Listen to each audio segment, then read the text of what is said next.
It is 1717, and you are standing on the deck of a merchant ship somewhere in the middle of the Atlantic. The sea is calm. The sun is setting behind a line of clouds that looks almost peaceful. Then someone on the mast screams a single word, and every man on your ship goes still. Sail. Black sail. At first you tell yourself it is nothing, a fishing boat, a trick of the light. But as it grows closer, you see the shape of it, low and fast, cutting through the water like it was built for one purpose only. 40 cannons line its sides, and standing on the quarterdeck watching you the way a wolf watches a wounded deer is a man the entire ocean has learned to fear by name alone. Hollywood has trained us to think every pirate ship looked the same, a rickety wooden hull with a skull flag flapping in the wind and a drunk captain stumbling across the deck.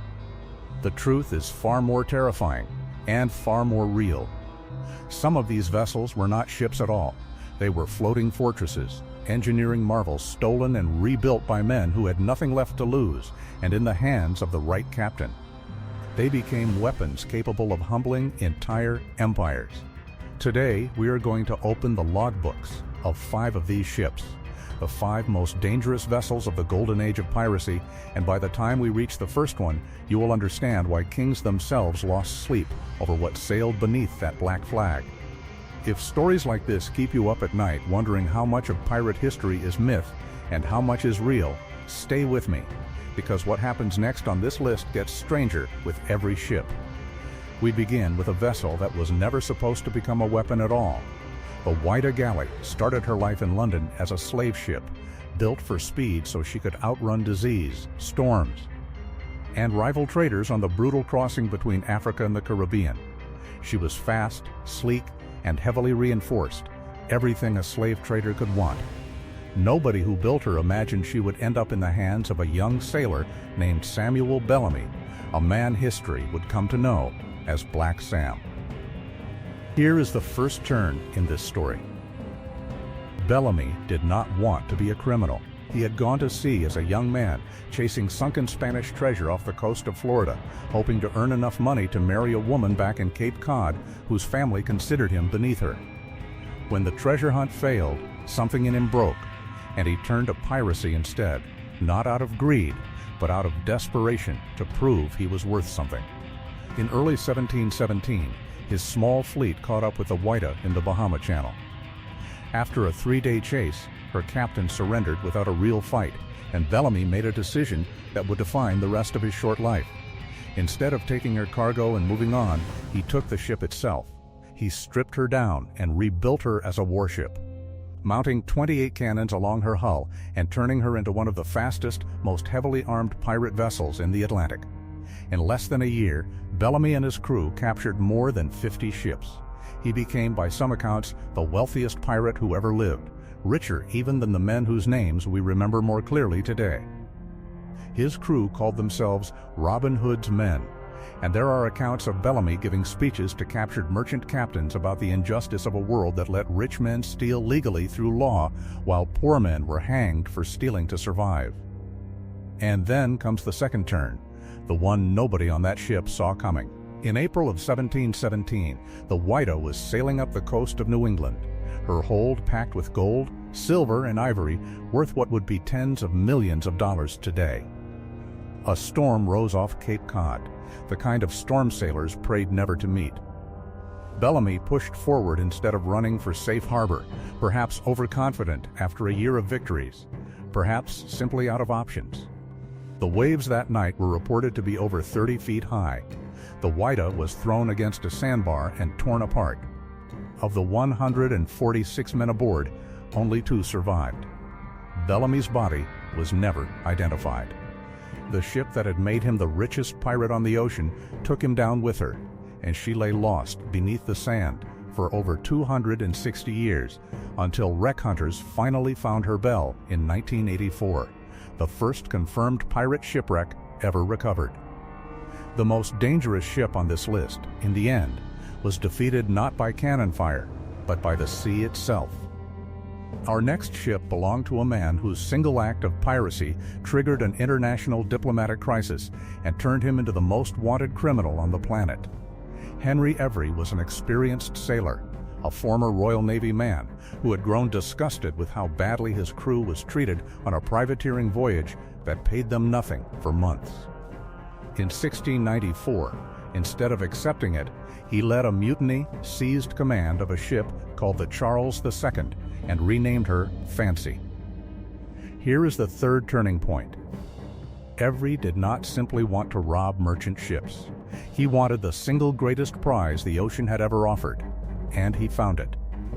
In September of 1695, near the coast of India, the Fancy and a small group of allied pirate ships spotted a convoy belonging to the Grand Mughal of India, the single most powerful ruler on the subcontinent. Among the convoy was a ship called the Ganj-e-Sawai, a floating treasure vault returning from a pilgrimage to Mecca, carrying gold, jewels, and members of the Mughal royal court. The battle that followed was brutal and lasted for hours. The Ganj-e-Sawai was more heavily armed than Every's fleet, but a lucky cannon shot destroyed her mainmast early in the fight, and one of her own cannons exploded on deck, killing several of her gunners.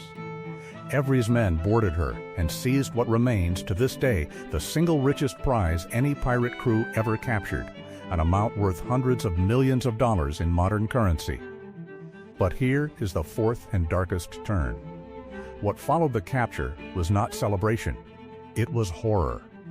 Accounts from survivors describe days of atrocities committed against the passengers, acts so brutal that when word reached the Mughal Emperor Aurangzeb, he nearly ordered an immediate end to all English trading privileges in India, threatening to burn every East India Company post on the coast.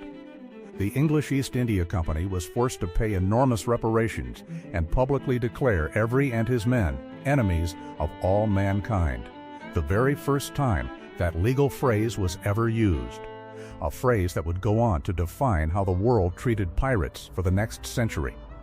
King William III of England put a bounty on Every's head, and for the first time in history, private companies and multiple governments coordinated across oceans to hunt one man down. And then, the fifth turn, the strangest of all. Henry Every simply vanished. His crew scattered. Some were caught, tried, and hanged, becoming the centerpiece of one of the largest criminal trials in English history. But Every himself was never captured. He disappeared somewhere along the Irish coast with his share of the treasure, and no confirmed trace of him has ever been found. The most successful pirate heist in history, and the man responsible for it got away with it completely, a mystery that historians still argue about 300 years later. The third ship on our list was born out of an accident nobody could have predicted, and it would go on to capture more vessels than almost any pirate ship in history. Bartholomew Roberts, later known across the ocean as Black Bart, did not start out as a pirate captain. He was a Welsh sailor working as third mate on a slave ship when pirates captured his vessel in 1719. Roberts was given a choice most sailors of his era faced: join the pirate crew or be marooned. And he reluctantly chose to join. Here is the sixth turn. Within 6 weeks, the pirate captain who had recruited Roberts was killed in a raid gone wrong. The crew needed a new leader, and to everyone's surprise, including his own, they elected Roberts.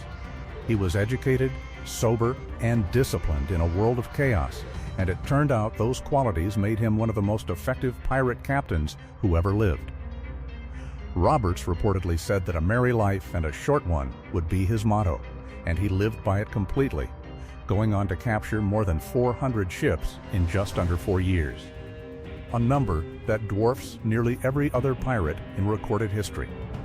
His flagship, which he renamed Royal Fortune multiple times across 3 different vessels, carried up to 42 cannons at her peak, making her one of the most heavily armed pirate ships to ever sail. But the seventh turn is what truly set Roberts apart. He drafted a formal code of conduct for his crew, a set of articles that established equal votes on major decisions, guaranteed compensation for men who lost limbs in battle, and banned gambling and violence between crew members to keep the peace. In an age when European navies flogged sailors for the smallest offense and denied common seamen any voice at all, Roberts built something closer to a floating democracy, aboard a ship dedicated entirely to crime. And then, the eighth turn, the one that ended it all in a single, sudden moment. In February of 1722, off the coast of West Africa near Cape Lopez, the Royal Navy warship, Swallow, finally caught up with Roberts. According to survivors, Roberts was eating breakfast, dressed in a crimson damask waistcoat when the battle began. A blast of grape shot struck him in the throat, and he died almost instantly, still seated at the helm. His crew, rather than surrender, followed his own final order and threw his body into the sea so the enemy could never put his corpse on public display, then fought on for hours even without their captain, refusing to give up the fight that had made them legendary. The man who built a democracy out of piracy died the way he had lived, on his own terms, commanding one of the most dangerous ships to ever fly the black flag. Our second ship needs almost no introduction because its captain remains, to this day, the single most recognizable pirate who ever lived. Queen Anne's Revenge began her life as a French slave ship named La Concorde. In 1717, a pirate captain named Edward Teach, the man the world would come to call Blackbeard, captured her off the coast of Martinique and transformed her into his flagship, arming her with up to 40 cannons. Here is the ninth turn, and it may be the most important thing people misunderstand about Blackbeard. He was not primarily a man of violence. He was a master of psychological warfare. Before every battle, he reportedly wove lit fuses into his enormous black beard, letting smoke curl around his face so that in the chaos of battle he appeared almost demonic. Most of the ships he encountered surrendered before a single shot was fired, terrified simply by the sight of him.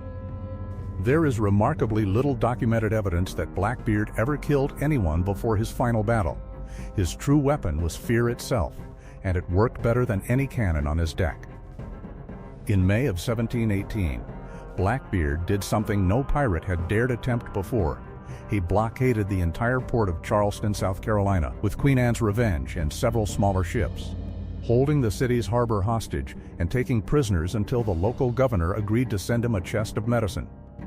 An entire English colony was brought to a standstill by one pirate fleet, and Blackbeard got exactly what he demanded without firing a single deadly shot.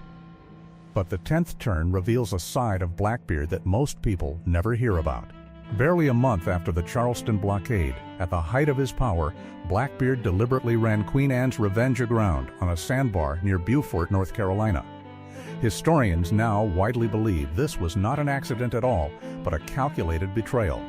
By wrecking his own flagship, Blackbeard was able to maroon a large portion of his crew and keep a much larger share of the accumulated treasure for himself and a smaller, trusted inner circle. The most feared captain on the ocean secured his fortune by sinking his own legendary ship on purpose.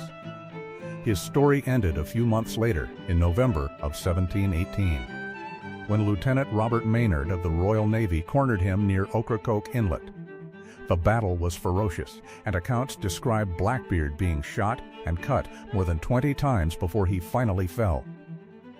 Maynard had his head removed and hung from the bowsprit of his ship as proof that the ocean's most feared pirate was finally dead. Queen Anne's Revenge herself was rediscovered in 1996, still resting where she ran aground, and archaeologists are still recovering cannons and artifacts from her wreck to this day. And now we arrive at the final ship on our list, the one that did not just terrorize merchant vessels, it defeated the combined naval power of 3 empires at once, commanded not by a bearded warlord, but by a woman who began her life with almost nothing. Zheng Yi Sao, known in the West as Cheng Yi Sao, started her life working in a floating brothel in Canton. In 1801, she married a pirate commander named Zheng Yi, and together they began unifying the scattered pirate fleets of the South China Sea into a single, coordinated force known as the Red Flag Fleet. When her husband died suddenly in 1807, most people expected the fleet to collapse without him. Here is the 11th turn. It did not collapse. Zheng Yi Sao took command herself, and rather than losing power, she consolidated it further, formalizing a strict code of law across her fleet, banning the mistreatment of female captives, and establishing brutal punishments for any captain who disobeyed her direct orders. At her peak, she commanded a confederation of somewhere between 400 and 1,800 ships and as many as 80,000 pirates, a force larger than many national navies of the era. Her flagship led a fleet so overwhelming that the Chinese Imperial Navy, the British Royal Navy, and the Portuguese Navy all attempted to destroy her, separately and even in coordinated efforts, and every single one of them failed. And then comes the 12th and final turn, the ending almost nobody expects from a story about pirates. Zheng Yisao was never defeated in battle. She was never captured, never hanged, never marooned. In 1810, negotiating from a position of total strength rather than surrender, she walked into talks with Chinese officials and secured an extraordinary amnesty deal for herself and her entire fleet. Most of her men were allowed to keep their plunder and were even permitted to join the imperial military. Zheng Yisao herself retired to Canton, where she opened a gambling house and lived out the rest of her life in comfort and respect, dying peacefully in 1844 at the age of 69. The single most powerful pirate commander in recorded history did not die at the end of a rope or beneath the waves. She won 5 ships, 5 captains, a slave ship rebuilt into a fortune hunter's grave beneath the sand, a stolen vessel that triggered an international manhunt and vanished into legend, a floating democracy that died defending its own code, a flagship built on fear that sank itself to betray its own crew, and a fleet so vast it forced 3 empires to bow and let its commander walk away victorious. For a few short years, these 5 ships did not just sail the ocean, they ruled it. And the empires of the world could do nothing but watch. If this journey through the real history behind the Black Flag pulled you in, there is far more where this came from. Entire ships, captains, and battles most people have never heard of, all waiting in the logbooks of this channel. Subscribe now so you never miss the next voyage into the darkest, strangest corners of pirate history.